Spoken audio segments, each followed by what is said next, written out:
warahmatullahi wabarakatuh. Alhamdulillahirabbil alamin. Segala puji dan syukur marilah kita panjatkan kehadirat Allah Subhanahu wa taala, Tuhan semesta alam yang telah melimpahkan kepada kita nikmat iman, nikmat Islam, nikmat kesehatan dan nikmat kesempatan, sehingga pada hari ini kita masih diberi waktu untuk beribadah, menuntut ilmu serta memperbaiki diri.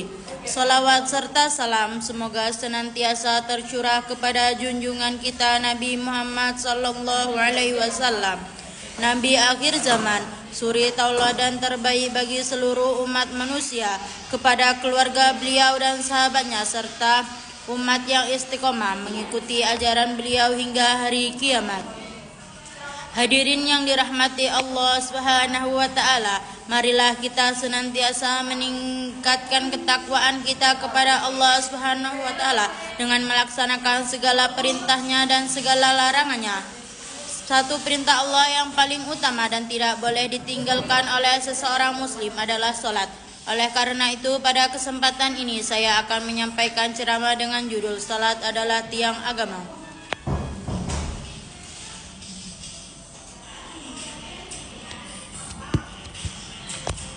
Hadirin yang dirahmati Allah Subhanahu wa taala, salat adalah ibadah wajib yang diperintahkan langsung oleh Allah Subhanahu wa taala kepada Nabi Muhammad sallallahu alaihi wasallam. Salat bukan hanya sekedar gerakan fisik, tetapi merupakan bentuk penghambaan, ketaatan dan komunikasi langsung antara seorang hamba dengan Allah Subhanahu wa taala.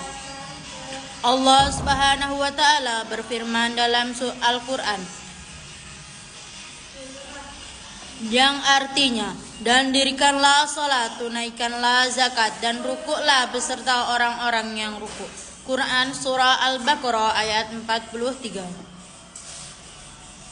Perintah mendirikan salat dalam ayat ini menunjukkan bahwa salat harus dilaksanakan dengan sungguh-sungguh, tepat waktu, memenuhi syarat dan rukun, serta dilakukan dengan penuh kehusukan. Rasulullah sallallahu alaihi wasallam bersabda, pokok perkara adalah Islam, tiangnya adalah salat, dan puncaknya adalah jihad. Hadis riwayat Tirmizi. Hadis ini dengan tegas menyatakan bahwa salat adalah tiang agama, sebagaimana sebuah bangunan akan roboh jika tiangnya runtuh, maka agama seseorang juga akan runtuh jika salatnya ditinggalkan. Hadirin yang dirahmati Allah Subhanahu wa taala, salat memiliki kedudukan yang sangat istimewa karena salat adalah amalan pertama yang akan dihisab pada hari kiamat. Rasulullah sallallahu alaihi wasallam bersabda, sesungguhnya amalan pertama yang akan dihisab dari seseorang hamba pada hari kiamat adalah salat. Jika salatnya baik, maka baiklah seluruh amalannya. Jika salatnya rusak, maka rusaklah seluruh amalannya. Hadis riwayat Tirmizi.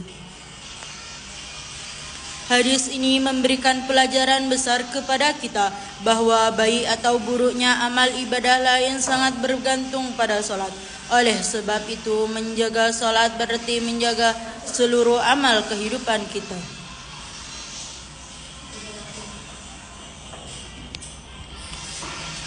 Hadirin yang dirahmati Allah Subhanahu wa taala, salat merupakan ibadah yang diperintahkan langsung oleh Allah Subhanahu wa taala kepada Nabi Muhammad sallallahu alaihi wasallam pada peristiwa Isra Mi'raj. Berbeda dengan ibadah lain yang disampaikan melalui perantara malaikat Jibril, salat diperintahkan secara langsung. Hal ini menunjukkan betapa agung dan pentingnya salat dalam Islam. Allah Subhanahu wa taala berfirman yang artinya, sesungguhnya aku ini adalah Allah, tidak ada Tuhan selain aku. Maka sembahlah aku dan dirikanlah salat untuk mengingatku. Quran Surah At-Taha ayat 14. Ayat ini menegaskan bahwa tujuan utama salat adalah untuk mengingat Allah Subhanahu wa taala dalam setiap keadaan hidup. Hadirin yang dirahmati Allah Subhanahu wa taala, Selain sebagai kewajiban, solat juga memiliki banyak manfaat bagi kehidupan manusia. Allah Subhanahu wa Ta'ala berfirman yang artinya, sesungguhnya solat itu mencegah dari perbuatan keji dan munkar. Quran Surah Al-Ankabut ayat 45. Orang yang menjaga solatnya dengan baik akan lebih terkontrol perilakunya, lebih tenang hatinya, dan lebih terarah hidupnya. Solat melatih kedisiplinan waktu, kesabaran, serta keikhlasan. Namun Allah Subhanahu wa Ta'ala juga memperingatkan orang-orang yang lalai terhadap solat. Maka celakalah orang-orang yang solat, yaitu orang-orang yang lalai terhadap solatnya. Quran Surah Al-Ma'un ayat 4-5. Ayat ini menjadi peringatan agar kita tidak meremehkan solat, baik dengan menunda-nunda waktu maupun melaksanakannya tanpa kesungguhan.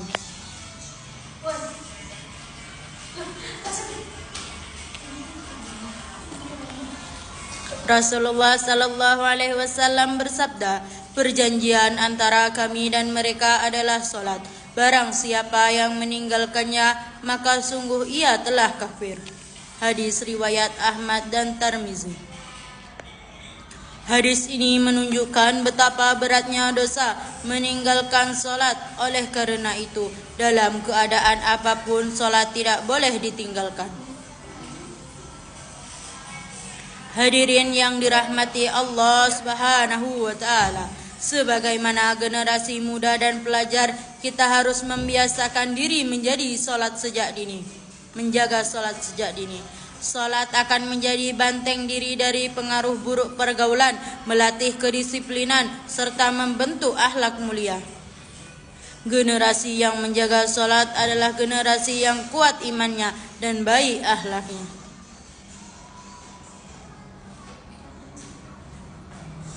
Hadirin yang dirahmati Allah Subhanahu wa Ta'ala, dari uraian panjang ini dapat kita simpulkan bahwa salat adalah tiang agama, ibadah paling utama, perintah langsung dari Allah Subhanahu wa Ta'ala, serta amalan pertama yang akan dihisab di akhirat kelak. Dengan menjaga salat 5 waktu, insyaallah iman kita akan kokoh, hidup kita akan terarah, dan amal perbuatan kita akan bernilai di sisi Allah Subhanahu wa Ta'ala.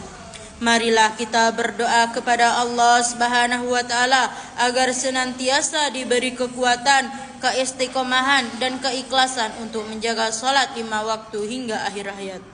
Demikian ceramah yang dapat saya sampaikan. Semoga bermanfaat bagi kita semua. Saya mohon maaf apabila terdapat kekurangan. Wabillahi taufiq wal hidayah. Wassalamualaikum warahmatullahi wabarakatuh.